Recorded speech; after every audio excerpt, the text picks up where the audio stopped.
What's up, Battlefielders? Zoop here with my very first video and my very first installment of Battlefield and Brewskies.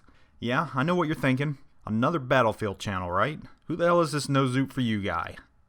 Well, like you, I enjoy playing Battlefield. I'm married, gainfully employed, and when I'm not enduring my job or wedded bliss, I'm trying to escape reality by drinking beer and playing Battlefield. Here's how my channel is going to work. I'm going to give you some videos of some gameplay, and open with a weapons review, tactics, or something to that effect.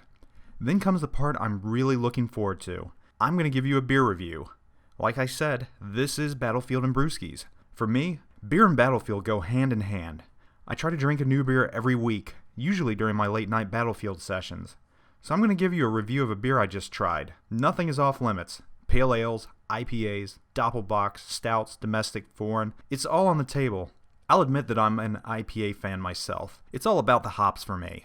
After I wrap up my beer review, if I feel like it, I might throw in some random tidbits about me, or maybe answer some questions you ask. I might just ramble on about something pressing on my mind. It really just depends on what kind of mood I'm in.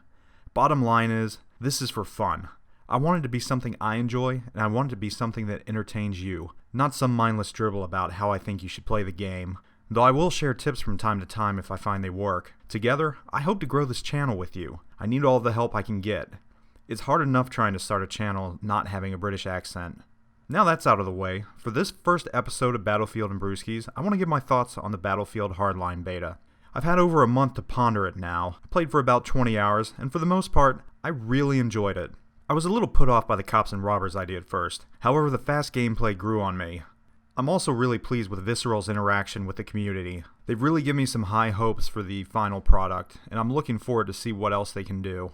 I'm going to sum up my thoughts on Hardline with something similar to what I posted on Reddit, entitled, Why So Serious? Embrace Humor in Hardline.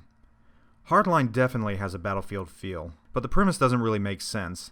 The weapons in Hardline are outrageous for both criminals and SWAT team. The thieves are willing to sacrifice millions in equipment, like an executive helo for a small pile of cash. Really, come on now. I keep thinking about that South Park episode every time I play. You know the one where the kids go to that 1800 settlement where no one breaks character, and bad guys very similar to Hans Gruber show up after robbing a Burger King. Yeah, this game kind of reminds me of that. But that's the fun of Hardline, I guess. The ridiculousness. I love the serious tone of Battlefield 3 and Battlefield 4. But since this is a new series, why not embrace the silliness of it all? Bring a little humor to this new series, and back to the Battlefield franchise as a whole. Make it over the top. Make the bad guys have British accents and drive Aston Martins. More Lethal Weapon, more Die Hard. Give it craziness. Hell, model characters to look like Hans Gruber, or even Walt White. The victory music in Hardline is already cheesy enough as it is. Just take the concept further. The point is, don't make this just another Battlefield game. That's what Battlefield is for. Make this Hardline and define it. There is potential with Hardline, and I'm really looking forward to see if Visceral can pull it off. So those are my thoughts on Hardline for now. Now that's out of the way, as promised, here's my beer review. And for this review, I decided I'm going to go all in since it's my first. Today I give you one of the holy grails of the IPA world, Bell's Hop Slam. I was lucky enough to secure a 6-pack that had been magically found in the storeroom of my local grocer several weeks after the original crate sold out in just a matter of hours. My bottle of Hop Slam poured a deep amber orange with a slightly cloudy appearance and a nice off-white head. The smell is very nice with a pleasant citrus aroma. Not too overwhelming though. I was actually a little surprised that the smell of the hops were not as strong as I was expecting. Hop Slam has a nice citrus taste with notes of grapefruit at first that then yield to a bitter hoppy taste. That's a good thing if you're unfamiliar with IPAs. It did leave a lingering taste of alcohol, which was a little disappointing in my opinion. Mouthfeel is very mild on the palate until swallowed. At that point, the full flavor comes forth and goes down fairly smooth. My overall feelings on Bell's Hop Slam. There are many good IPAs out there. Hop Slam is no doubt one of them. It has earned its top in the top 40 beers on Beer Advocate and has become legend in lore. However, there's a lot of hype around this beer that I feel is unwarranted. So much so that I feel the sometimes used name Hype Slam is indeed a more appropriate name. I don't think this beer justifies the $24.99 price tag for a 6-pack. Not when you can pick up many other IPAs that are just as good for $9.99. Bell's own Two-Hearted Ale is one such IPA. Stone IPA is another. Again, Hop Slam is very, very good, but not for the price.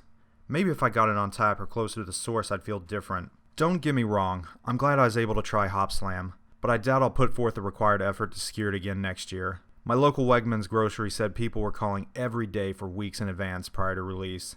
And again, it sold out in just a few hours.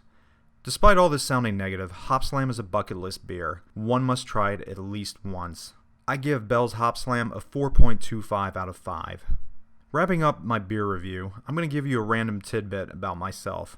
Some of you might have guessed that my gamertag Nozoupforyou might be a Seinfeld reference. If you did guess that, you're right. I'm a product of the 90s and my friends and I grew up on Seinfeld. Seinfeld-related gamertags on Xbox Live like Vandelay Industries or Dr. Van Nostrum were already taken. Soup Nazi didn't really sound like a wise choice. You know that whole thing about Third Reich and all. I went for Nozoupforyou, but of course that was taken as well. So I just dropped the S, added the Z, and that's how I got my gamertag. Zoot works pretty good for short as well. Anyhow, that's video number 1 in the can. Hopefully I was able to pull this off without sounding like a blithering idiot. Do me a favor, if you even halfway enjoyed this video, like it and subscribe to it. Stick along for this epic adventure, and see you on the battlefield.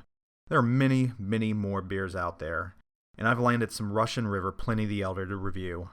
Cheers!